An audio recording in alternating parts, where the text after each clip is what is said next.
दोस्तों नमस्कार। इस वक्त हम जिस प्रांगण में है वो है ईश्वर देशमुख प्रांगण में, जहां पर पूर्व नागपुर विधानसभा क्षेत्र की जो काउंटिंग है वो शुरू है। जैसा कि पहले से ही बताया जा रहा था कि नागपुर शहर में 4-2 का आंकड़ा आ सकता है, यानी कि 4 कांग्रेस और 2 बीजेपी। लेकिन जिस तरह से यहां पर पहली फेरी समाप्त हुई है और बाकी जगहों पर भी 6 विधानसभा सीटों पर जिस तरह के नतीजे आए हैं, उसे देखते हुए ऐसा लग रहा है कि 4 बीजेपी और 2 कांग्रेस जो है वो सीटें आ सकती है।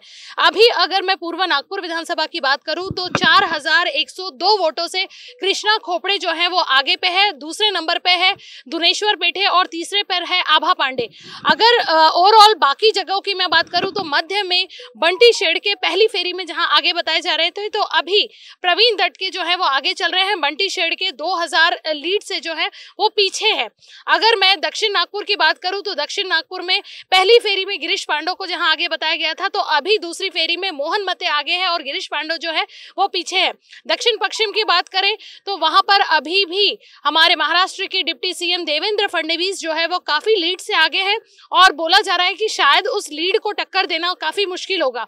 अगर पश्चिम नागपुर की मैं बात करूं तो विकास ठाकरे और सुधाकर कोल्हे पे 50-50 की जो है वो फाइट चालू है, क्योंकि कुछ समय पहले पहली फेरी में जहां विकास ठाकरे आगे चल रहे थे, तो अभी जो है वो सुधाकर कोल्हे जो है वो आगे चल रहे हैं। और सेम वैसे ही अगर उत्तर नागपुर की बात करूं तो वहां भी बीजेपी वर्सेस कांग्रेस, मतलब दोनों ही टक्कर के उम्मीदवार है। एक जगह मिलिंद माने हैं तो दूसरी जगह नितिन राउत है।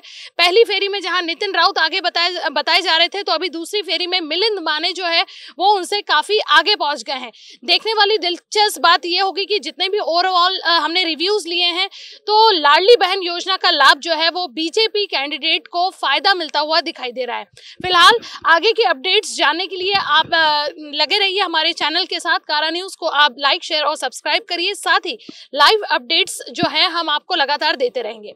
कारा न्यूज के लिए ईश्वर देशमुख कॉलेज के प्रांगण से कैमरा पर्सन सचिन झोड़ापे के साथ रूपा पंडित की रिपोर्ट।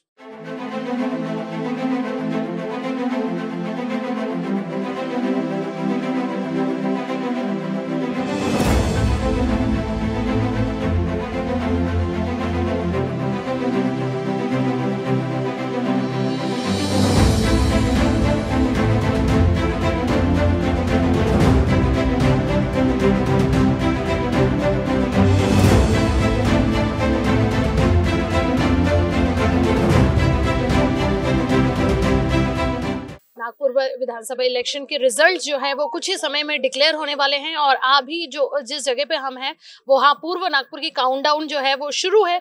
जैसा कि हमने देखा कि पहली फेरी में कृष्णा खोपड़े सर जो है वो 3000 लीड से आगे हैं और इस वक्त मेरे साथ लोकमत से मंगेश व्यवहारे सर हैं। उनसे जानेंगे सर, जिस तरह से आंकड़ों में फेरबदल हो रहा है, अनएक्सपेक्टेड रिजल्ट जो है वो आ रहे हैं, उस पर आपका क्या कहना है?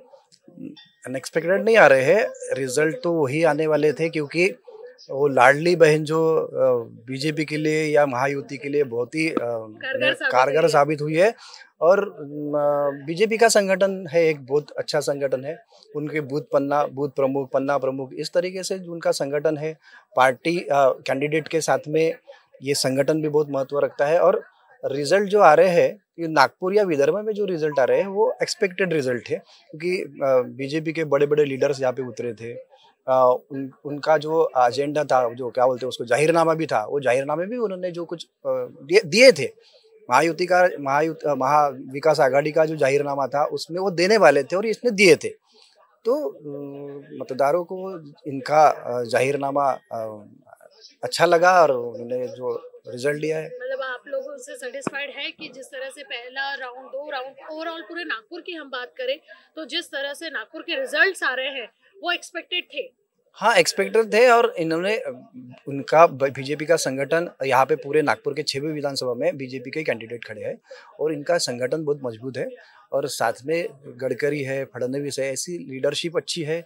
इस वजह से पहले ऐसा माना जा रहा था कि 4-2 का आंकड़ा नागपुर में आ सकता है। हाँ, ऐसे बोले थे कि उत्तर नागपुर और पश्चिम नागपुर में कांग्रेस के जो कैंडिडेट थे वो स्टैंडिंग भी थे, स्टैंडिंग एमएलए थे। इस वजह से ये 2 रहेंगे ऐसे बोले जाते थे। लेकिन रिजल्ट आपने देखा है कि मतदारों को लाडली बहन, बेसिकली इस बार क्या हो गया, महिलाओं का ज़्यादा वोटिंग हुआ है और वो इनके लिए, वो बीजेपी के लिए फॉर आया है। लाडली बहन योजना का जो फायदा है वो बीजेपी कैंडिडेट को मिलता हुआ दिखाई दे रहा है। इससे साफ है कि बीजेपी कैंडिडेट, जैसा कि अभी कुछ समय पहले बोला जा रहा था कि 4-2 का आंकड़ा नागपुर में आ सकता है, लेकिन इसके पूरा विपरीत अगर हम सिर्फ नागपुर शहर की बात करें तो 4-2 का आंकड़ा, 4 मतलब बीजेपी और 2 मतलब कांग्रेस का आंकड़ा जो है वो लीड कर रहा है। लेकिन अभी भी वक्त है। अभी जैसा कि हम लोग ईश्वर देशमुख प्रांगण में, वहां फर्स्ट राउंड ही डिक्लेयर हुआ है, अभी काफी राउंड बाकी है। तो जब तक पूरे रिजल्ट नहीं आते तब तक हम भी आपको एक्यूरेट जो आंकड़ा है वो नहीं बता सकते। तो अपडेट रहने के लिए देखते रहिए कारा न्यूज़।